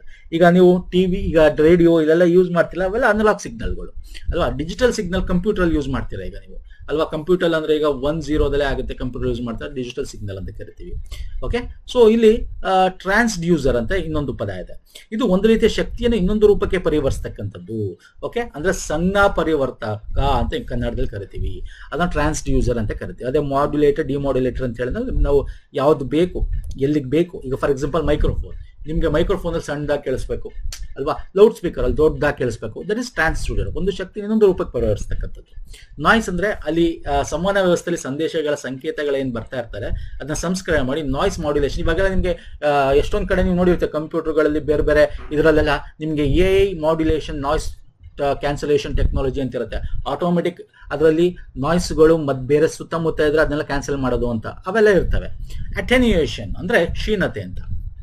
ಅಂದ್ರೆ ಏನು, ಸಂವಹನ ಚಾನಲ್ ಮೂಲಕ ಸಿಗ್ನಲ್ ಪ್ರಸರಣ ಸಮಯದಲ್ಲಿ ಅದರ ಬಲದ ನಷ್ಟ, ಅಂದ್ರೆ ಸಿಗ್ನಲ್ ಲಾಸಸ್ಗಳಾಗತ್ತದು. ಈಗ ನಾವು ರೆಸಿಸ್ಟೆನ್ಸ್ ಅಂತ ಕರಿತೀವಿ. ಅಲ್ಲಿ ಏನಾಗುತ್ತೆ, ಕರೆಂಟ್ ಪಾಸ್ ಮಾಡಿದ್ರೆ ಆ ರೆಸಿಸ್ಟೆನ್ಸ್ ತಡೆಯುತ್ತೆ, ಅಲ್ಲೊಂದಷ್ಟು ಲಾಸಸ್ ಆಗುತ್ತೆ. ಈಗ ನಾವು ಕರೆಂಟ್ ನ ಒಂದ್ ಕಡೆಯಿಂದ, ಎಕ್ಸಾಂಪಲ್ ನಿಮ್ ಕರೆಂಟ್ ತಗೊಂಡು ಹೇಳ್ತಾ ಇದ್ದೀನಿ, ಒಂದ್ ಕಡೆಯಿಂದ ಈಗ ನೀವು ಯಾವುದೇ ಕೇಬಲ್ ತಗೊಳ್ಳಿ, ಕೋಆಕ್ಸಲ್ ಕೇಬಲ್, ಅಲ್ಲ ಲಾಸಸ್ ಇರುತ್ತೆ. ದೂರದಕ್ಕೆ ಬಂದ್ರೆ ಏನಾಗುತ್ತೆ ಸರ್, ರೆಸಿಸ್ಟೆನ್ಸ್ ಪವರ್ ಇರುತ್ತಲ್ಲ, ಅಲ್ಲೊಂದಷ್ಟು ಸಿಗ್ನಲ್ಗಳು ಲಾಸಸ್ ಆಗ್ತವೆ. ಅಟೆನ್ಯೂಯೇಷನ್ ಅಂತ ಕರಿತೀವಿ ಅದನ್ನ. ಆಂಪ್ಲಿಫಿಕೇಶನ್, ಈಗ ವರ್ಧನೆ ಜಾಸ್ತಿ ಮಾಡೋದು, ಈ ತರ ಇದನ್ನ ಆಂಪ್ಲಿಫಿಕೇಶನ್ಸ್ ಅಂತ ಕರಿತೀವಿ. ರೇಂಜ್ ಅಂತಕ್ಕಂಥದ್ದೇನು, ಇವೆಲ್ಲ ನಿಮ್ಗೆ ರೇಡಿಯೋದಲ್ಲಿ ಬರ್ತಕ್ಕಂಥದ್ದು, ಟಿವಿಲಿ ಬರ್ತಕ್ಕಂಥದ್ದು. ನಿಮ್ಗೇನ್ ಕೇಳ್ತಾನೆ, ಈಗ ನಿಮ್ಗೆ ಕೇಳಿದ್ರೆ ನಿಮ್ಗೆ syllabus radio transmitter receiver band width ಅಂತಾನೆ ಕೇಳಿರೋದು, ಅಷ್ಟೇ ಸಿಲೆಬಸ್ ಕೊಟ್ಟಿರೋದು. ಸೊ ಆ ಒಂದು ಮೀನಿಂಗ್ಗಳು, ಡೆಫಿನಿಷನ್ಸ್ಗಳನ್ನ ಕೇಳ್ತಾನೆ. ಅದರ ಒಳಗೆ ಏನೇನಿದೆ, ಅದು ಹೆಂಗೆ, ಮತ್ತೆ ಒಂದಷ್ಟು ಯಾವಾಗ ರೇಡಿಯೋ ಬಂತು, ಅದರ ಒಂದು ಇತಿಹಾಸ ಏನು, ಅದೆಲ್ಲ ನಾನು ಆಲ್ರೆಡಿ ಕೊಟ್ಟಿದ್ದೀನಿ. ಸೊ ಅಂಥದ್ದು ಎಕ್ಸಾಮ್ ಅಲ್ಲಿ ನಿಮ್ಗೆ ಸ್ಟ್ಯಾಟಿಕ್ ಕ್ವಶನ್ ಈ ಚಾಪ್ಟರ್ ಇಂದ ಬರುತ್ತೆ ಸ್ನೇಹಿತರೆ. ಸೊ ರೇಂಜ್ ಅಂತಕ್ಕಂಥದ್ದು ಒಂದು ಮೂಲ, ಒಂದು ಕಡೆಯಿಂದ ಇನ್ನೊಂದು ಕಡೆಗೆ ನಾವೇನು ಕಳಿಸ್ತೀವಲ್ಲ ಸ್ನೇಹಿತರೆ, ಆ ಒಂದು ಸಿಗ್ನಲ್ ಅನ್ನ ಎಲ್ಲಿಂದ ಎಲ್ಲಿಗೆ ಅಂತ ಎಷ್ಟು ಒಂದು ರೇಂಜ್ ಅಲ್ಲಿ ಇದೆ, ಎಷ್ಟು ಅದು ಬಲವಾಗಿದೆ, ವೀಕ್ ಸಿಗ್ನಲ್ ಅಂತೀವಲ್ಲ ಅದನ್ನ ರೇಂಜ್ ಅಂತೀವಿ. ಓಕೆ, ಎಷ್ಟು ರೇಂಜ್ ಅಲ್ಲಿ ಇದೆ ಅಂದ್ರೆ ಎಷ್ಟು MBPS ಅಲ್ಲಿ ಇದೆ, ಹಿಂಗೆಲ್ಲ ಕರಿತೀವಲ್ಲ ಹಾಗೆ. ಓಕೆ, ಬೇಸ್ ಬ್ಯಾಂಡ್ ಅಂತಕ್ಕಂಥದ್ದು ಒಂದು ಫ್ರೀಕ್ವೆನ್ಸಿ ಬ್ಯಾಂಡ್, ಅದನ್ನ ಬೇಸ್ ಬ್ಯಾಂಡ್ ಅಂತ ಕರಿತೀವಿ. ಮತ್ತೆ ರಿಪೀಟರ್ ಅಂತಕ್ಕಂಥದ್ದು ಏನಿದೆ, ಇದು ಈಗ ಫಾರ್ ಎಕ್ಸಾಂಪಲ್ ನೀವು ಟ್ರಾನ್ಸ್ಮಿಷನ್ ಮತ್ತೆ ರಿಸೀವರ್ ಮಧ್ಯ ಸಿಗ್ನಲ್ ಲಾಸಸ್ ಆಗುತ್ತೆ ಅಂತ ಇಟ್ಕೊಳ್ಳಿ. ಈಗ ನೀವು ಬೆಟ್ಟ ಗುಡ್ಡ ಇದೆ, ಅಲ್ಲೆಲ್ಲ ನಾವು ಟವರ್ಗಳು ಹಾಕ್ತಿವಿ. ಇದೆಲ್ಲ ಏನ್ ಮಾಡುತ್ತೆ, ಒಂದಕ್ಕೊಂದು ಸಿಗ್ನಲ್ಗಳನ್ನ ಕ್ಯಾಚ್ ಮಾಡಕ್ಕೆ ಯೂಸ್ ಮಾಡೋದು. ಓಕೆ, ಒಂದು ಟ್ರಾನ್ಸ್ಮಿಟರ್ ಇಂದ ಟ್ರಾನ್ಸ್ಮಿಷನ್ ಆಗದಾಗಿಂದ ಇಲ್ಲಿ ರಿಸೀವರ್ ತನಕ ಹೋಗ್ಬೇಕು ಅಂದ್ರೆ ನಿಮ್ಗೆ ಮಧ್ಯ ಟವರ್, ಈಗ ನೀವು ಹೇಳ್ತೀವಿ ನಾವು ಯಾವುದೋ ರಿಮೋಟ್ ಏರಿಯಾದಲ್ಲಿ ಟವರ್ಗಳೆಲ್ಲ ಮೊಬೈಲ್ದು, ಅಲ್ಲೆಲ್ಲ ನಮ್ಗೆ signal, because this is a repeater ಅಂತಕ್ಕಂಥದ್ದು ಏನ್ ಮಾಡುತ್ತೆ, ಆ ವಿಸ್ತರಣೆ ಮಾಡುತ್ತೆ ಸಿಗ್ನಲ್, ಸಂವಹನ ಕಮ್ಯುನಿಕೇಶನ್ ವ್ಯವಸ್ಥೆಯನ್ನ, ಕಮ್ಯುನಿಕೇಶನ್ ಸಿಸ್ಟಮ್ ವ್ಯಾಪ್ತಿಯನ್ನ ವಿಸ್ತಾರ ಮಾಡುತ್ತೆ, ಅದನ್ನ ರಿಪೀಟರ್ ಅಂತ ಬೆಳೆಸ್ತೀವಿ. Okay fine. ಇನ್ನು ಮೆಸೇಜ್ ಸಿಗ್ನಲ್ಸ್ ಅಂತ, ಮೂಲ ಸಿಗ್ನಲ್ ಇಂದ ಟ್ರಾನ್ಸ್ಡ್ಯೂಸರ್ ಉತ್ಪಾದಿಸುವ ಸಮಯದ ಬದಲಾಗುವ ವಿದ್ಯುತ್ ಸಿಗ್ನಲ್ ಅಂತ. ಅಂದ್ರೆ ಈಗ ಏನು ಬಂದಿರೋ ಟ್ರಾನ್ಸ್ಡ್ಯೂಸರ್ ಅಂದ್ರೆ ಒಂದು ಫಾರ್ಮ್ ಆಫ್ ಎನರ್ಜಿ, ಇನ್ನೊಂದು ತರ okay, analog to digital, digital analog example ಹೇಳ್ತಾ ಇದ್ದೀನಿ. ಆ ಒಂದು ರಿಸೀವ್ ಮಾಡ್ತೀವಲ್ಲ ಸಿಗ್ನಲ್ಗಳನ್ನ, ಅದನ್ನ ಮೆಸೇಜ್ ಸಿಗ್ನಲ್ ಅಂತ ಕರಿತೀವಿ. ಈಗ ನಾವು ಸಿಗ್ನಲ್ಗಳಲ್ಲಿ ನಾವು ಎಲೆಕ್ಟ್ರಿಕಲ್ ಸಿಗ್ನಲ್ಗಳಲ್ಲಿ ಅನಲಾಗ್ ಅಂತ ಡಿಜಿಟಲ್ ಅಂತ ಕರಿತೀವಿ. ನಾವು ಆಲ್ರೆಡಿ ಹೇಳಿದ್ದೀನಿ, ಅನಲಾಗ್ ಅಂತಕ್ಕಂಥದ್ದು ಏನಿದೆ ಅದು ಸೈನ್ ವೇವಲ್ ಇರುತ್ತೆ, ಈ ರೀತಿ ಇರುತ್ತೆ, ಸೈನ್ ವೇವಲ್ ಈ ರೀತಿ ಇರುತ್ತೆ. ಡಿಜಿಟಲ್ ಅಂತಕ್ಕಂಥದ್ದು ಏನಿದೆ ನಿಮಗೆ ಒಂದು ರೀತಿ ಕಂಪ್ಯೂಟರ್ಗಳಲ್ಲಿ ಯೂಸ್ ಮಾಡ್ತಕ್ಕಂಥದ್ದು 1010 ಈ ರೀತಿ ಡಿಜಿಟಲ್ ಸಿಗ್ನಲ್ಗಳು ಇರ್ತವೆ. ಅನಲಾಗ್ ನಾವು ರೇಡಿಯೋ ಇಲ್ಲೆಲ್ಲ ನಾವು ಯೂಸ್ ಮಾಡ್ತೀವಿ ಅಲ್ವಾ ಸರ್? ಎಸ್. ಇನ್ನು ಡಿಜಿಟಲ್ ಸಂವಹನಕ್ಕಾಗಿ ನಾವು ಕೋಡಿಂಗ್ ಮಾಡಕ್ಕೆ ಯೂಸ್ ಮಾಡ್ತೀವಲ್ಲ, ಅದು ಬೈನರಿ ಕೋಡೆಡ್ ಡೆಸಿಮಲ್ ಆಗಿರ್ಬೋದು, 01 ಅಂತ, ಅಥವಾ BCD ಅಂತ ಹೇಳ್ತಾರೆ, ಹಾಕ್ಕೊಟ್ಟಿವಿ ನೋಡಿ, ಅಥವಾ American standard code for information interchange, ASCII ಅಂತ ಕರಿತಿಲ್ಲ, ಅದು ಬೇಕಾದ್ರೂ ಕೂಡ ಆಗಿರ್ಬೋದು. ಇನ್ನು ಈ ಬ್ಯಾಂಡ್ವಿಡ್ತ್ ಸಾಮಾನ್ಯವಾಗಿ ನಾವು ಏನು ಬಳಸ್ತೀವಲ್ಲ ತಂತಿ ಮೂಲಕ, ಫೈಬರ್ ಆಪ್ಟಿಕಲ್ ಕೇಬಲ್ ಮೂಲಕ, ಅವೆಲ್ಲ 750 ಮೆಗಾಹರ್ಟ್ಜ್ ಅಥವಾ 100 ಗಿಗಾಹರ್ಟ್ಜ್ ತನಕ ಒಂದು ವ್ಯಾಪ್ತಿ ಇರುತ್ತೆ. ನಾನು ಇಲ್ಲಿ ಕೊಟ್ಟಿದ್ದೀನಿ ನೋಡಿ. ಈಗ AM ಬ್ರಾಡ್ಕಾಸ್ಟು ನಿಮ್ಗೆ ಕೇಳ್ಬೋದು, ಆಂಪ್ಲಿಟ್ಯೂಡ್ ಇದೆಲ್ಲ ಸಿಂಪಲ್ ಆಗಿ ನಿಮ್ ಸ್ಟ್ಯಾಟಿಕ್ ಕ್ವಶನ್ ಕೇಳ್ಬೋದು. ಆಂಪ್ಲಿಟ್ಯೂಡ್ ಮಾಡ್ಯುಲೇಷನ್ AM ಚಾನಲ್ಗಳು ಇವಾಗಿಲ್ಲ, ಈಗೆಲ್ಲ FM ಚಾನಲ್ಗಳಲ್ವಾ, ಬರೋಕ್ಕಿಂತ ಮುಂಚೆ AM ಚಾನಲ್ ಇದ್ದು. ಅವಾಗ ಅದರ ಬ್ಯಾಂಡ್ವಿಡ್ತ್ ಏನಿದೆ, ಫ್ರೀಕ್ವೆನ್ಸಿ ಬ್ಯಾಂಡ್ಸ್ ಏನಿತ್ತು 540 1600 ತನಕ, ಕಿಲೋ ಹರ್ಟ್ಸ್ ತನಕ ಇತ್ತು. ಈ ಕಿಲೋ ಹರ್ಟ್ಸ್ ಅಲ್ಲ, ಈಗ ಮೆಗಾ ಹರ್ಟ್ಸ್ ಅಲ್ವಾ, 10⁶ ನಾವು ಯೂಸ್ ಮಾಡ್ತೀವಿ. FM ಬ್ರಾಡ್ಕಾಸ್ಟ್ 88 108 ರೇಂಜಲ್ಲಿ ಇರ್ತವೆ, 88 108 ರೇಂಜಲ್ಲಿ ಕೇಳ್ಬೋದು ನಿಮ್ಗೆ ಇದನ್ನ example. Television very high frequencies ಆದ್ರೇನು, ಅಲ್ಟ್ರಾ ಹೈ ಫ್ರೀಕ್ವೆನ್ಸೀಸ್ ಆದ್ರೇನು, ಯಾವ ರೇಂಜಲ್ಲಿ ಯಾವ ಮೆಗಾ ಹರ್ಟ್ಸ್ ಇರುತ್ತೆ ಅಂತ ಆ ಒಂದು ಫ್ರೀಕ್ವೆನ್ಸಿ ಬ್ಯಾಂಡ್ವಿಡ್ತ್ಗಳು ಕೊಟ್ಟಿದ್ದೀನಿ. ಒಂದೊಂದು ಚಾನಲ್ಗಳು ಒಂದೊಂದು ಫ್ರೀಕ್ವೆನ್ಸಿ ಬ್ಯಾಂಡ್ವಿಡ್ತ್ಗಳಿರುತ್ತೆ, ಇದ್ರ ಮಧ್ಯ ಇರ್ತಕ್ಕಂಥದ್ದು ಅಂದ್ರೆ ಲೋಯೆಸ್ಟ್ ಹೈಯೆಸ್ಟ್ ಮ್ಯಾಕ್ಸಿಮಮ್, ಇದನ್ನು ಕೇಳ್ಬೋದು. ಮತ್ತೆ ಸೆಲ್ಯುಲಾರ್ ಮೊಬೈಲ್ಗಳಲ್ಲಿ ಓಕೆ, ಅದರ ಬ್ಯಾಂಡ್ವಿಡ್ತ್ ಎಷ್ಟು, ಮತ್ತೆ ಸ್ಯಾಟಲೈಟ್ ಕಮ್ಯುನಿಕೇಶನ್ಸ್ ಏನಾಗುತ್ತೆ, ಅಪ್ಲೋಡ್ ಮಾಡ್ತಕ್ಕಂಥದ್ದು, ಡೌನ್ಲೋಡ್ ಮಾಡ್ತಕ್ಕಂಥದ್ದು, ಡೌನ್ಲೋಡ್ 3.7 to 4.2 ಗಿಗಾಹರ್ಟ್ಸ್ ಅಲ್ಲಿ ಇರುತ್ತೆ, ಬಿಟ್ವೀನ್ ಅಪ್ಲೋಡ್ 5.925 to 6.425 ಗಿಗಾಹರ್ಟ್ಸ್ ಅಲ್ಲಿ ಇರುತ್ತೆ. ಸೊ ನೋಡಿ, ಇವೆಲ್ಲ ವೆರಿ ಇಂಪಾರ್ಟೆಂಟ್. ಅಪ್ಲಿಂಕ್ ಡೌನ್ಲಿಂಕ್ ಸ್ಯಾಟಲೈಟ್ ಕಮ್ಯುನಿಕೇಶನ್ ಅಲ್ಲಿ ಇವೆಲ್ಲ ಬೇಕಾದ್ರೆ ಸ್ಟ್ಯಾಟಿಕ್ ಕ್ವಶನ್ ನಿಮಗೆ ಕೇಳಬಹುದು. ಅಂದ್ರೆ ನಾನು ಎಕ್ಸ್ಟ್ರಾ ಇನ್ಫಾರ್ಮೇಶನ್ಸ್ ಕೊಡ್ತಾ ಇದೀನಿ, ಕೇಳಬಹುದು ಅಂತ. ಯಾಕಂದ್ರೆ ಇದರಲ್ಲಿ ಕರೆಕ್ಟಾಗಿ ಸಿಲೆಬಸ್ ಮೆನ್ಷನ್ ಮಾಡಿಲ್ಲ. ಏನೋ ಒಂದು ರೇಡಿಯೋ ಟಿವಿ ಅಂತ ಹಾಕ್ಬಿಟ್ಟಿದ್ದಾನೆ. ಸೊ ರೇಡಿಯೋಗೆ ಸಂಬಂಧಪಟ್ಟಂತೆ ಒಂದಷ್ಟು ಓದಬೇಕಾಗುತ್ತೆ, ಟಿವಿಗೆ ಸಂಬಂಧಪಟ್ಟಂತೆ ಒಂದಷ್ಟು ಓದಬೇಕಾಗುತ್ತೆ. Okay, in antenna is very important. ಯಾಕಂದ್ರೆ ಟಿವಿ ಟ್ರಾನ್ಸ್ಮಿಷನ್ ಟೆಕ್ನಿಕ್ಗಳಲ್ಲಿ ನಾವು ನೋಡೋದಾದ್ರೆ, ಯಾವುದೇ ನೀವು ರೇಡಿಯೋ ತಗೊಳ್ಳಿ, ಟಿವಿ ತಗೊಳ್ಳಿ, ಅಲ್ಲಿ ಯಾವ ರೀತಿ ವೇವ್ಸು ಸಿಗ್ನಲ್ಸ್ಗಳು ಹೋಗುತ್ತೆ ಅಂತಂದ್ರೆ ಎಲೆಕ್ಟ್ರೋಮ್ಯಾಗ್ನೆಟಿಕ್ ವೇವ್ಸ್ ಅಂತ ಕರಿತೀವಿ. ಎಲೆಕ್ಟ್ರೋಮ್ಯಾಗ್ನೆಟಿಕ್ ವೇವ್ಸ್ ಅಂತ ಕರಿತೀವಿ. ಅದರಲ್ಲಿ ಯಾವುದು ರೇಡಿಯೋ ವೇವ್ಸ್, ಟಿವಿಲಾಗ್ಲಿ ಅಥವಾ ರೇಡಿಯೋ ತಗೊಳ್ಳಿ, ರೇಡಿಯೋ ವೇವ್ಸ್ ಅದು ಸಿಗ್ನಲ್ಗಳು ಒಂದ್ ಕಡೆಯಿಂದ ಒಂದ್ ಕಡೆ ಹೋಗ್ತಕ್ಕಂಥದ್ದು. ಈ ಸಿಗ್ನಲ್ಗಳು ಕ್ಯಾಚ್ ಮಾಡಕ್ಕೆ ಆಂಟೆನಾಗಳು ಇರ್ತವೆ ನೋಡಿ. ಈಗ for example TV station broadcasting ಎಲ್ಲಿಂದ ಆಗುತ್ತೆ, ಅಲ್ಲಿಂದ ಹೋಗುತ್ತೆ ಆ ಸ್ಯಾಟಲೈಟ್ಗೆ, ಅಥವಾ ಯಾವ್ದಾದ್ರು ವೆಹಿಕಲ್ ಇದ್ರೆ ಅಲ್ಲಿಂದ ಹೋಗುತ್ತೆ, ಇಲ್ಲಿಂದ ಸ್ಯಾಟಲೈಟ್ಗೆ, ಅಲ್ಲಿಂದ ಏನ್ ಮಾಡುತ್ತೆ ರಿಸೀವರ್ ಒಂದು ಆಂಟನಾಗಳು ಡಿಶ್ ಆಂಟನಾಗಳಿಗೆ ಬರುತ್ತೆ, ಅಲ್ಲಿಂದ ಮನೆಗಳಿಗೆ ಹೋಗುತ್ತೆ ಅಲ್ವಾ. ಈ ಕೇಬಲ್ಗಳು ಈಗ ಇದೆ, ಡೆನ್ ಇದೆ, ಹಾತ್ವೇ ಇದೆ ಅಲ್ವಾ, ಯು ಡಿಜಿಟಲ್ ಇದೆ, ಎಕ್ಸಾಂಪಲ್ಸ್ಗಳು ಈ ತರ ಎಕ್ಸೆಟ್ರಾ. ಇವೆಲ್ಲ ಏನ್ ಮಾಡ್ತಾರೆ, ಒಂದು ದೊಡ್ಡದಾಗಿರೋ ಒಂದಿಷ್ಟು ಚಾನಲ್ ಡಿಶ್ಗಳನ್ನ ಹಾಕೊಂಡು, ಎಲ್ಲಾ ರೀತಿಯ ಚಾನಲ್ಗಳನ್ನ ಒಂದ್ 3-4 ಡಿಶ್ಗಳನ್ನ ಹಾಕೊಂಡು ಒಂದೊಂದು ಇದಕ್ಕೆ ಒಂದೊಂದು ಕಡೆ ಅದನ್ನ ಸೆಟ್ ಮಾಡಿಕೊಂಡು ಆ ಸ್ಯಾಟಲೈಟ್ ಇಂದ ಅದು ರಿಸೀವ್ ಮಾಡಿಕೊಂಡು ಅಲ್ಲಿಂದ ಮನೆಗಳಿಗೆ ಕೊಡಿಸ್ತಕ್ಕಂಥದ್ದು. ಅದಕ್ಕೆ ಒಂದಷ್ಟು ಚಾನಲ್ಗಳಿಗೆ ಒಂದಿಷ್ಟು ಸ್ವಿಚ್ಗಳನ್ನ ಅವ್ರು ಅಳವಡಿಸ್ಕೋಬೇಕಾಗುತ್ತೆ. ಓಕೆ, ಇವೆಲ್ಲ ನಿಮ್ಗೆ ಎಲೆಕ್ಟ್ರಾನಿಕ್ಸ್ ಅಂಡ್ ಕಮ್ಯುನಿಕೇಶನ್ಸ್ ಓದಿರೋರಿಗೆ ಗೊತ್ತಿರುತ್ತೆ. ಸೊ ಇಲ್ಲಿ ಆಂಟನಾಗಳು ಬರುತ್ತೆ ಸ್ನೇಹಿತರೆ. ಆಂಟನಾಗಳು ರಿಸೀವರು, ಟ್ರಾನ್ಸ್ಮಿಷನ್, ರಿಸೀವ್ ಬೇಕೇ ಬೇಕು. ಹರ್ಟ್ಸ್ ಆಂಟನಾ ಅಂತ ಕರಿತೀವಿ. ಇದನ್ನ ಡೈಪೋಲ್ ಆಂಟನಾ ಅಂದ್ರೆ ಇದನ್ನ ರೇಡಿಯೋ ಸಿಗ್ನಲ್ ಟ್ರಾನ್ಸ್ಮಿಷನ್ಗೆ ಯೂಸ್ ಮಾಡ್ತೀವಿ. ಓಕೆ, ಹರ್ಟ್ಸ್ ಆಂಟನಾ ಅಂತ. ಮಾರ್ಕೋನಿ ಆಂಟನಾ ಅಂತ ಬರುತ್ತೆ. ಇದನ್ನು ಕೂಡ ನಾವು ಒಂದು ರೀತಿ ಹೆಂಗಿರುತ್ತೆ ಅಂತಂದ್ರೆ, ಇದು ಈಗ ಟಿವಿಗೆಲ್ಲ ಯೂಸ್ ಮಾಡ್ತಿಲ್ಲ ಆ ತರ ಆಂಟನಾ. ಮಾರ್ಕೋನಿ ಅಂದ್ರೆ ಈಗ ಅದಾಗಿರ್ಬೋದು, ಅಥವಾ ಇದು ಡೈಪೋಲ್ ಆಂಟನಾ ಆಗಿರ್ಬೋದು, ಇವೆಲ್ಲ ನಿಮಗೆ ಟೆಲಿಕಮ್ಯುನಿಕೇಶನ್ ಯೂಸ್ ಮಾಡ್ತೀವಿ, ದೊಡ್ಡ ಆಂಟನಾಗಳು ಅಲ್ವಾ. ಅಂದ್ರೆ ಟವರ್ಗಳು, ಮೊಬೈಲ್ ಟವರ್ಗಳು ಆಗ್ತಾರೆ ನೋಡು, ಆ ತರ ಇರ್ತವೆ. ಡಿಶ್ ಟೈಪ್ ಆಂಟನಾ ನಿಮ್ಗೆ ಗೊತ್ತೇ ಇದೆ ಯಾವ ರೀತಿ ಆಂಟನಾ, ಡೈ ಡೈರೆಕ್ಷನಲ್ ಆಂಟನಾ ಇದು. Okay, dipole antenna is omnidirectional. Omni ಅಂತಂದ್ರೆ ಏನು ಅಂದ್ರೆ ಎಲ್ಲಾ ಡೈರೆಕ್ಷನ್ ಇಂದ same magnitude, same frequency signal ಹೋಗ್ತಕ್ಕಂಥದ್ದು. Okay, so this is very important. ಇನ್ನು ಈ ಬ್ರಾಡ್ಕಾಸ್ಟ್ ಟಿವಿ, ಈಗ ನಾವು ಈಗ ರೇಡಿಯೋ ಬಗ್ಗೆ ನೋಡಿದ್ವಿ, ಯಾವ ಒಂದು ಪಾಯಿಂಟ್ಗಳು, ಅದರ ಒಂದು ಡೆಫಿನಿಷನ್ಸ್ ನೋಡಿದ್ವಿ. ಹಾಗೆ ಟಿವಿಲು ಕೂಡ ನಾವು ಸ್ಟೇಷನ್ ಒಂದ್ ಕಡೆಯಿಂದ ಒಂದ್ ಕಡೆ ಮಾಡ್ಬೇಕಾದ್ರೆ ಅದನ್ನ 3 ರೀತಿ ನಾವು ಡಿವೈಡ್ ಮಾಡ್ತೀವಿ. ಬ್ರಾಡ್ಕಾಸ್ಟಿಂಗ್ ಥ್ರೂ ಟೆರೆಸ್ಟ್ರಿಯಲ್ ಅಂದ್ರೆ ಗ್ರೌಂಡ್ ಬೇಸ್ಡ್ ಟ್ರಾನ್ಸ್ಮಿಟರ್ ಅಂತ. ಈಗ ನಾನು ಹೇಳಿದೆ, ಯಾವುದೋ ಒಂದು ಕೇಬಲ್ ಆಪರೇಟರ್ ಇರ್ತಾನೆ, ಅಲ್ಲಿಂದ ಕೇಬಲ್ ಮುಖಾಂತರ ನಿಮ್ಮ ಮನೆಗಳಿಗೆ ಒಂದು ಏರಿಯಾಗಳನ್ನ ಕವರ್ ಮಾಡಿರ್ತಾರೆ. ಇನ್ನೊಂದು ಸ್ಯಾಟಲೈಟ್ ಅಂಡ್ ಕೇಬಲ್ ಡಿಸ್ಟ್ರಿಬ್ಯೂಷನ್ ಆಗಿರುತ್ತೆ, ಇನ್ನೊಂದು ಡೈರೆಕ್ಟ್ ಟು ಹೋಮ್ DTH. ಈಗೆಲ್ಲ ಏರ್ಟೆಲ್ ಇದೆ, ಸನ್ ನೆಟ್ವರ್ಕ್ ಇದೆ ಅಲ್ವಾ, ಟಾಟಾ ಅವ್ರದ್ದಿದೆ. ಸೊ ಈ ಥರ ನಮ್ಮ ಗೌರ್ಮೆಂಟ್ದು DDನು ಕೂಡ ಇದೆ.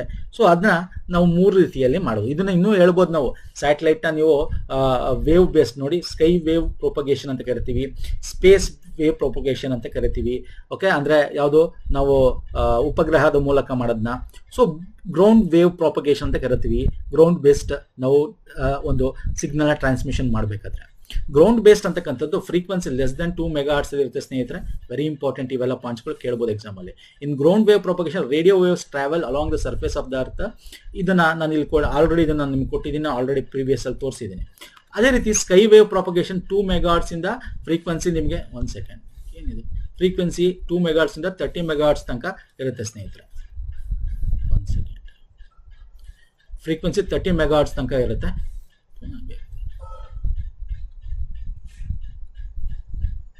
ಓಕೆ, 30 ಮೆಗಾಹರ್ಟ್ಸ್ ತನಕ ಇರುತ್ತೆ ಫ್ರೀಕ್ವೆನ್ಸಿ.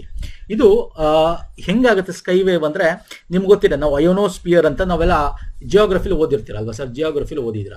ಮೇಲೆ ಇಲ್ಲಿ ಟ್ರೋಪೋಸ್ಪಿಯರ್, ಸ್ಟ್ಯಾಟ್ರೋಸ್ಪಿಯರ್, ಮೀಸೋಸ್ಪಿಯರ್, ಅಯೋನೋಸ್ಪಿಯರ್ ಅಂತೆಲ್ಲ ನಾವು ಓದಿರ್ತೀವಿ. ಅಂದ್ರೆ ಸ್ಟ್ಯಾಟೋಸ್ಪಿಯರ್ ಮೇಲ್ಗಡೆ ಹೋಗ್ತಾ ಇದ್ದಂಗೆ ಅಲ್ಲಿ ನಾವು ಅಯೋನೋಸ್ಪಿಯರ್ ಅಥವಾ ಥರ್ಮೋಸ್ಪಿಯರ್ಗಳೆಲ್ಲ ನಾವು ಸ್ಯಾಟಲೈಟ್ಗಳನ್ನ ನಾವು ಹಾಕಿರೋದು ನೀವು ನೋಡಿರ್ತೀರ. ಹಂಗೆ ರಿಫ್ಲೆಕ್ಷನ್ಸ್ ಅಲ್ಲಿಂದ ರೇಡಿಯೋ ಫ್ರೀಕ್ವೆನ್ಸಿಗಳು, ಬೇರೆ ಬೇರೆ ಬ್ರಾಡ್ಕಾಸ್ಟ್ ಸರ್ವಿಸ್ಗಳು ನಮಗೆ ಅಲ್ಲಿಂದ ಸ್ಯಾಟಲೈಟ್ ಮುಖಾಂತರ ಬರ್ತಕ್ಕಂಥದ್ದು. ಅಂದ್ರೆ the ionosphere is called the 1 second is so called because of the presence of large number of ions. It extend height 65 km to 400 km above the earth. ಈ range ಅಲ್ಲಿ ನಮ್ಮ ಸ್ಯಾಟಲೈಟ್ ಗಳನ್ನ ಹಾಕಿರ್ತೀವಿ. ಓಕೆ, ಇಲ್ಲಿ ಕೆಳಗಡೆ ಕೊಟ್ಟಿದ್ದೀನಿ, ತುಂಬಾ ಇವೆಲ್ಲ ಡೀಟೇಲ್ ಬೇಕಾಗಿಲ್ಲ ನಮಗೆ. ಇನ್ನು ಸ್ಪೇಸ್ ವೇವ್ ಪ್ರಾಪಗೇಷನ್ ಅಂದ್ರೆ ಮೋರ್ ದೆನ್ 30 ಮೆಗಾಹರ್ಟ್ಸ್ ಫ್ರೀಕ್ವೆನ್ಸಿ ಇದ್ರೆ ಅದನ್ನ ಸ್ಪೇಸ್ ಬೇಸ್ ಪ್ರಾಪಗೇಷನ್ ಅಂತ ಕರಿತೀವಿ. ಸೊ ಇಲ್ಲಿ ನೋಡೋದಾದ್ರೆ ಇಲ್ಲಿ ಆಂಟನಾಗಳನ್ನ ಏನ್ ಯೂಸ್ ಮಾಡ್ತೀವಿ, ಈ ಸ್ಪೇಸ್ ವೇವ್ಸ್ ಅಲ್ಲಿ ಲೈನ್ ಆಫ್ ಸೈಟ್ ಅಂತ ಕರಿತೀವಿ. Communication, satellite communication line off site ಅಂತ. ಓಕೆ, ಈ ಲೈನ್ ಆಫ್ ಸೈಟ್ ಅಂತಕ್ಕಂಥದ್ದೇನೋ ಎಲ್ಲಿಂದ ಎಲ್ಲಿಗೆ ಕ್ಯಾಲ್ಕುಲೇಟ್ ಮಾಡ್ತೀವಿ ಸ್ನೇಹಿತರೆ. ಈಗ ಫಾರ್ ಎಕ್ಸಾಂಪಲ್ ಇಲ್ಲಿ ತೋರಿಸ್ತೀನಿ ನೋಡಿ, ಎಲ್ಲಿಂದ ಎಲ್ಲಿಗೆ transmission receiver line off site ಅಂತ ಕರಿತೀವಿ. ತುಂಬಾ ಡೀಟೇಲ್ ಬೇಕಾಗಿಲ್ಲ. ಸ್ಯಾಟಲೈಟ್ ಕಮ್ಯುನಿಕೇಶನ್ ಅಲ್ಲಿ ನೋಡೋದಾದ್ರೆ ನಾನು ಆಲ್ರೆಡಿ ಹೇಳಿದ್ದೀನಿ ಫ್ರೀಕ್ವೆನ್ಸಿ ಬ್ಯಾಂಡ್ ಎಷ್ಟಿರುತ್ತೆ ಅಂತ. ಅಪ್ಲೋಡ್ಗೆ ಅಂಡ್ ಡೌನ್ಲೋಡ್ಗೆ ಇದನ್ನು ಕೂಡ up link and down link ಕೊಟ್ಟು ನೋಡ್ಕೊಳ್ಳಿ. ಇದನ್ನ ಈ ಒಂದು ಫಾರ್ಮುಲಾ ಇಟ್ಕೊಂಡು ಕ್ಯಾಲ್ಕುಲೇಟ್ ಮಾಡ್ತಾರೆ. ತುಂಬಾ ಡೀಟೇಲ್ಸ್ ಬೇಕಾಗಿಲ್ಲ. 1 ಸೆಕೆಂಡ್ ನಿಮ್ಗೆ ಇದ್ರ ಬೇಸಿಸ್ ಮೇಲೆ ನಿಮ್ಗೆ ಏನೋ ಎಕ್ಸಾಮ್ ಅಲ್ಲಿ ಪ್ರಾಬ್ಲಮ್ಸ್ಗಳು ಬರಲ್ಲ. ಈ ಒಂದು ಚಾಪ್ಟರ್ ಬೇಸಿಸ್ ಮೇಲೆ ನಿಮಗೆ ಮೇನ್ ಇಂಪಾರ್ಟೆಂಟ್ ಪಾಯಿಂಟ್ಸ್ಗಳು ಕೇಳ್ತಾನೆ. ಅದರಲ್ಲಿ ಇರ್ತಕ್ಕಂಥ ಏನೋ ಟ್ರಾನ್ಸ್ಮಿಟರ್, ರಿಸೀವರ್, ಕೆಪಾಸಿಟರ್ ಅಥವಾ ಟ್ರಾನ್ಸಿಸ್ಟರ್, ಡಯೋಡ್ ಇಂಥದ್ರ ಬಗ್ಗೆ ಕ್ವಶನ್ಸ್ ಬರ್ತವೆ ಅಷ್ಟೇ. ಓಕೆ, ನಾನು ಇನ್ನೊಂದು ಇಂಪಾರ್ಟೆಂಟ್ ಇಲ್ಲಿ ಕೊಟ್ಟಿದ್ದೀನಿ. ನಮ್ಮ ಕಮ್ಯುನಿಕೇಶನ್ ನೆಟ್ವರ್ಕ್ ಅಲ್ಲಿ ಯಾವಾಗ ಏನೇನಾಯ್ತು, ಮೇಜರ್ ಮೈಲ್ ಸ್ಟೋನ್ ಏನಾಯ್ತು ಅಂತ ಒಂದ್ಸಲ ನೋಡ್ಕೊಂಬಿಡಿ. ಇದನ್ನು ಕೂಡ 1876ರಲ್ಲಿ telephone inventor Alexander Graham Bell. Okay, 1895ರಲ್ಲಿ ಏನಾಯ್ತು, ಟೆಲಿಗ್ರಾಫ್ ಯಾರು ಮಾಡಿದ್ದು, ಮತ್ತೆ ಬೇರೆ ಬೇರೆ ಯಾರ್ಯಾರು ಏನೇನು ಇಲ್ಲಿ ಮಾಡಿದ್ದಾರೆ ಅಂತಕ್ಕಂಥದ್ದು ಇಲ್ಲೊಂದಷ್ಟು. ಅಪರ್ನೆಟ್, ಫಸ್ಟ್ ಇಂಟರ್ನೆಟ್ ಬರೋಕ್ಕಿಂತ ಮುಂಚೆ ಅಪರ್ನೆಟ್ ಅಂತಿತ್ತು. ಸೊ ಅದು ಗೊತ್ತಿರಬೇಕು, ಯಾವ ಇಸ್ವಿಲ್ ಆಗಿದ್ದು, ಯಾರು ಮಾಡಿದ್ದು ಅಂತ. ಓಕೆ, ಫ್ಯಾಕ್ಸ್ ಯಾವಾಗ ಮಾಡಿದ್ದು, ಮತ್ತೆ ವರ್ಲ್ಡ್ ವೈಡ್ ವೆಬ್ ಯಾವಾಗ ಸ್ಟಾರ್ಟ್ ಆಯಿತು, ಸೊ ಇವೆಲ್ಲ ಗೊತ್ತಿರಲಿ. ಸೊ ಇದೊಂದಷ್ಟು ಇನ್ಫಾರ್ಮೇಷನ್ಸ್. ಇದು ಚಿಕ್ಕ ಚಾಪ್ಟರ್ ಆಗಿರೋದ್ರಿಂದ ನಾನು ಮೋರ್ ಇನ್ಫಾರ್ಮೇಷನ್ಸ್ ಕೊಟ್ಟಿದ್ದೀನಿ. ಇಷ್ಟು ಸಾಕು ಎಕ್ಸಾಮ್ಸ್ಗೆ, ಎಸ್ಪೆಷಲಿ ಈ ಎಲೆಕ್ಟ್ರಾನಿಕ್ಸ್ ಸ್ನೇಹಿತರೆ. ಇಷ್ಟ ಆಗಿದೆ ಅನ್ಕೋತೀನಿ. ಇಲ್ಲೊಂದಷ್ಟು ನಿಮಗೆ ಫುಲ್ ಫಾರ್ಮ್ ಕೊಟ್ಟಿದ್ದೇನೆ, ಕೇಳ್ಬೋದು ಅಂತ ಅಷ್ಟೇ. ಏರಿಯಲ್ ಆಂಟನಾ ಅಂದ್ರೇನು, ಕಂಡೀಷನಲ್ ಆಕ್ಸೆಸ್ ಸಿಸ್ಟಮ್ ಅಂದ್ರೇನು, ಕಂಡೀಷನಲ್ ಸೆಟ್ ಆಫ್ ಬಾಕ್ಸ್ ನಿಮ್ಮ ಸೆಟ್ ಆಫ್ ಬಾಕ್ಸ್ ಇರುತ್ತೆ, ಕಂಡೀಷನಲ್ ಆಕ್ಸೆಸ್ ಸಿಸ್ಟಮ್ ಅಂತ ಕರಿತೀವಿ. ಸಿ ಬ್ಯಾಂಡ್ ಯಾವ ರೇಂಜ್ ಅಲ್ಲಿ ಇರುತ್ತೆ ಫ್ರೀಕ್ವೆನ್ಸಿ. ಓಕೆ, AM ಅಂದ್ರೇನು, ಆಂಪ್ಲಿಟ್ಯೂಡ್ ಮಾಡ್ಯುಲೇಷನ್. ಏರಿಯಲ್ ಆಂಟನಾ ಅಂತಂದ್ರೇನು. Okay, DTH direct to home ಅಂತಂದ್ರೇನು. ಓಕೆ, FM ಫ್ರೀಕ್ವೆನ್ಸಿ ಮಾಡ್ಯುಲೇಷನ್ ಅಂತ ಕರಿತೀವಿ. ಅದರಲ್ಲಿ very high frequency, ultra high frequency ಅಂತ ಇರುತ್ತೆ. ಓಕೆ, ಹಾಗೆ ಕೂ ಬ್ಯಾಂಡ್ ಅಂತ ಬರೋದು, ತುಂಬಾ ಜನ ಕೇಳಿರ್ತಾರೆ ಇದನ್ನ. ಅದು 12 to 18 ಗಿಗಾಹರ್ಟ್ಸ್ ಇಂದ ರೇಂಜ್ ಅಲ್ಲಿ ಇರುತ್ತೆ. ಸ್ಯಾಟಲೈಟ್ ಕಮ್ಯುನಿಕೇಶನ್ ಅಲ್ಲಿ DTH ಸರ್ವಿಸ್ ಅಲ್ಲಿ ಯೂಸ್ ಮಾಡ್ತೀವಿ ಕೂ ಬ್ಯಾಂಡ್ ನ. ಓಕೆ, ಮೀಡಿಯಂ ವೇವ್ ಅಂತಂದ್ರೇನು, ಒಂದಷ್ಟು ಇಲ್ಲೊಂದಷ್ಟು ಫುಲ್ ಫಾರ್ಮ್ ಗಳನ್ನ ಕೊಟ್ಟಿದ್ದೀನಿ, ನೋಡ್ಕೊಳ್ಳಿ, ಎಕ್ಸಾಮ್ಸ್ಗೆ ಬೇಕಾಗ್ಬೋದು ಅಷ್ಟೇ. ಸೊ ಇದಿಷ್ಟು ಪ್ರಮುಖವಾಗಿತ್ತು ಸ್ನೇಹಿತರೆ ಈ ಒಂದು ಚಾಪ್ಟರ್ ಅಲ್ಲಿ. ಇಷ್ಟ ಆಗಿದೆ ಅಂತ, ಇಷ್ಟ ಆಗಿದೆ ಲೈಕ್ ಮಾಡಿ, ಶೇರ್ ಮಾಡಿ, ಸಬ್ಸ್ಕ್ರೈಬ್ ಮಾಡ್ಕೊಳ್ಳಿ. ಈ ಚಿಕ್ಕ ಚಾಪ್ಟರ್ ಆಗಿತ್ತು, ಮತ್ತೆ ಇಲ್ಲಿ ಯಾವ್ದು ಡೀಟೇಲ್ ಕೊಟ್ಟಿಲ್ಲ, ಸಿಂಪಲ್ ಚಾಪ್ಟರ್ ಇದು, ಹಂಗಾಗಿ ಬೇಗ ಮುಗಿಸಿದ್ದೀನಿ. ಮತ್ತೆ ಮೋರ್ ಇನ್ಫಾರ್ಮೇಶನ್ಸ್ ನಾನು ಕೊಟ್ಟಿದ್ದೀನಿ ನಿಮಗೆ, ಮೋರ್ ದನ್ ಸಿಲೆಬಸ್. ಓಕೆ, ಇದಿಷ್ಟು ಪ್ರಮುಖವಾಗಿ ಪ್ಲೇ ಲಿಸ್ಟ್ ಲಿಂಕ್ ಕೊಟ್ಟಿದ್ದೀನಿ. ಪ್ರೀವಿಯಸ್ ಮಾಡಿರ್ತಕ್ಕಂಥದ್ದೆಲ್ಲ ನೀವು ನೋಡಬಹುದು. ಲ್ಯಾಂಡ್ ಸರ್ವೇಯರ್ ಪೇಪರ್ 2ಗೆ ಸಪರೇಟ್ ಪ್ಲೇ ಲಿಸ್ಟ್ ಇದೆ. ನಮ್ಮ ಟೆಲಿಗ್ರಾಮ್, ಇನ್ಸ್ಟಾಗ್ರಾಮ್ ಪುನೀತ್ ಫೋರಮ್ ಅಂತ ಜಾಯ್ನ್ ಆಗಿಲ್ಲ ಅಂದ್ರೆ ಜಾಯ್ನ್ ಆಗಿ. ಅದ್ರ ಲಿಂಕ್ ಕೂಡ ಡಿಸ್ಕ್ರಿಪ್ಷನ್ ಬಾಕ್ಸ್ ಅಲ್ಲಿ ಇದೆ. ಪುನೀತ್ ಫೋರಮ್ ಅಂತ ಸರ್ಚ್ ಮಾಡಲು ಕೂಡ ಸಿಗುತ್ತೆ. ನೆಕ್ಸ್ಟ್ ವಿಡಿಯೋದಲ್ಲಿ ಪುನಃ ಸಿಗ್ತೀನಿ. ನಮಸ್ಕಾರ, ಧನ್ಯವಾದಗಳು. ಥ್ಯಾಂಕ್ ಯು ಸೋ ಮಚ್ ಸ್ನೇಹಿತರೆ.